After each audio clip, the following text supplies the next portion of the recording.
get this video. Make sure it is saved. There's this TikToker who goes by the name of J Megan, and she went in. I'm talking about she do a lot of research. She do a lot of investigating. We still gonna keep everything all alleged, but the video is nowhere to be found. I found the video because somebody else is reacting to it, and I want y'all to get it, save it, because obviously she's on to something, because it's scrubbed from her page. It ain't on her page. So I'm gonna be quiet and I'm gonna just let it ride out. I believe she's saying something important. I want y'all to listen to how she mixed Tatum into some big wigs. And she got some important people in here.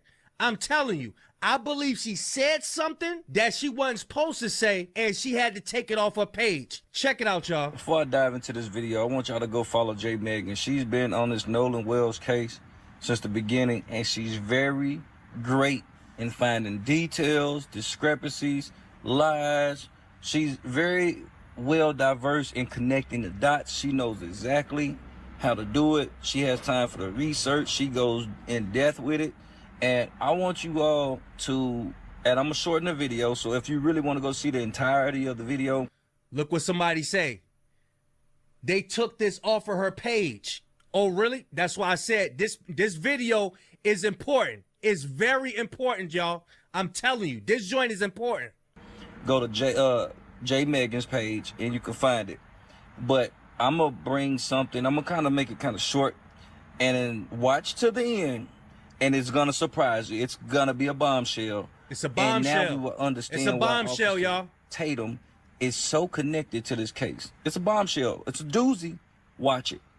Now, wait a minute. So Warren already had a boat hooked up when he woke up that morning. I'm assuming that had to be the Triton that was hooked up, right? Then he said that Wyatt went and put his smaller boat, the Palm Beach, into the water. Then Warren said that he was the one who drove the Palm Beach to their friend's dock. Assuming that Wyatt drove the Triton to the dock and Bart drove his own boat to that dock, who drove the Palm Beach out to the water then? Because he said that he got a ride in with Bart, even though at one point during the interview he said all of his stuff was on the Palm Beach. So it sounds to me like Warren was the one driving the Palm Beach. I'm also like, what parent would let their kid, who's obviously going off to party, take two of their boats and let their drunk friends drive? Like, it isn't making sense to me. I mean, maybe these parents are just shitty parents and irresponsible. Then he also said that he contacted Bart that morning to see if he could come. And Bart was like, yeah, I can give all your friends a ride, blah, blah, blah. According to him, there were 10-ish people, 15 people on that boat. So where were those people originally supposed to ride in on? They'd been planning it for weeks. They were excited about it.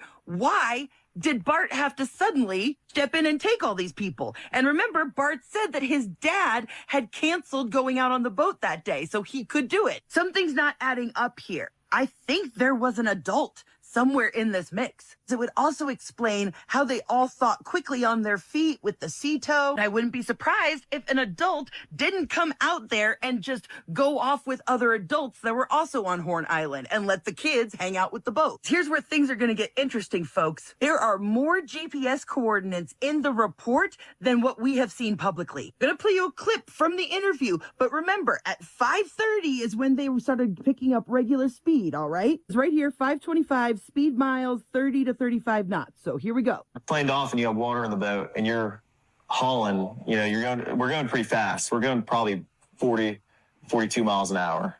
And so all that excess water that was built up in the boat is coming out of the boat.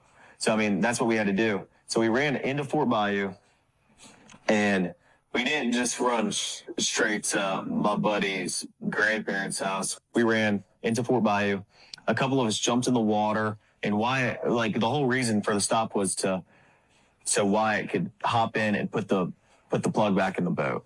So then after that, we went and docked it, and I went back to my buddy's house, and we ate and, napped for a little bit. It was a long day at the islands. Now, you heard him. He said that they took off going 40 miles an hour, and they didn't go to his buddy's grandparents' house, but they went to Fort Bayou to go do a plug thing. Except right here, 5:44, vessel arrives at El Camino Road. 8 minutes later, then it departs from El Camino Road And the vessel departed El Camino Road half an hour later, headed southwest to St. Martin Bayou, and then turned southeast into Biloxi Bay Bridge. Then they went back to the Bayou boat launch. Then the boat was taken to Cardinal Lane, which was Wyatt's residence. Now, because I am an absolute genius, I was able to find it. This was where they left and where they came back that day, then came back several times. Now, first off, why aren't we seeing footage of them returning that day? We know that Nolan was with them when they left. So why do they have the security cams from that morning, but not that night? Whose grandparents lived there?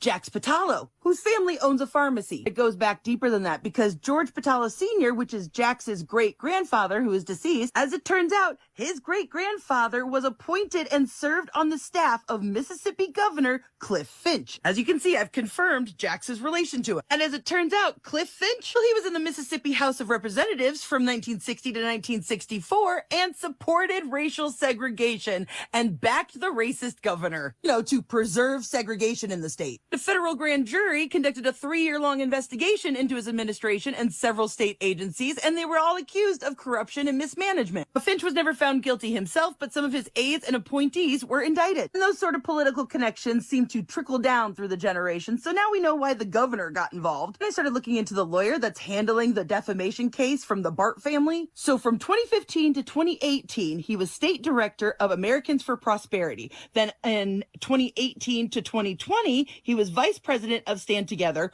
while being vice president of Americans for Prosperity. Stand Together is a Charles Koch nonprofit, and Americans for Prosperity is a libertarian conservative political advocacy group affiliated with Charles Koch and David Koch. And if you don't know who the Koch brothers are, they're fucking evil. Guess who's one of the major funders for Turning Point USA? Major donors for the Koch brothers also are primary financial pillars for Turning Point USA, specifically their campus operations. And guess who used to serve as the director of urban engagement?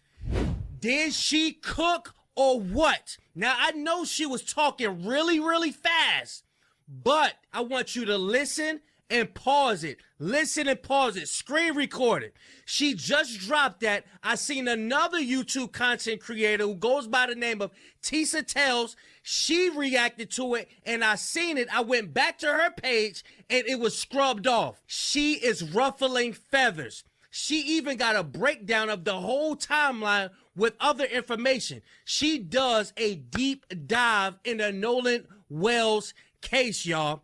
Not saying that anything is facts either. We still going to keep it all alleged. But she had to say something to piss the people off. And you see how she put Officer Tatum in there? How he knows some. I'm telling you, bro. Ain't no way he just coming out like that and going as hard as he is. These people know each other. They connected. When that boy Tristan was on that couch and he said, oh, y'all don't know who y'all fucking with. These people are tight-knit. Oh, they tight-knit, all right. This is serious business right here. Y'all make sure y'all share this. If you couldn't screen record it, somebody will. Make sure you share this. Make sure you hype this video up to get this out there in the algorithm, because she said something that's going to be very, very important. Because why in the hell would she get it off of her TikTok? There's another TikTok user. She been having to speak in codes and shit because they've been taking her videos down. These people are running and we are catching up to them. All I'm saying is we need to get all this information together and we need to analyze it. We not jumping to no conclusions or nothing like that. We're not accusing nobody of anything. What we're going to do is get justice for Nolan Wells. Y'all get in the comment section. Y'all let me know what y'all think. Y'all go follow her on TikTok as well. Her TikTok is J Megan Nerdy Pink Panda 1. Y'all make sure y'all tap in with her because she doing some deep dives over there, bro. And I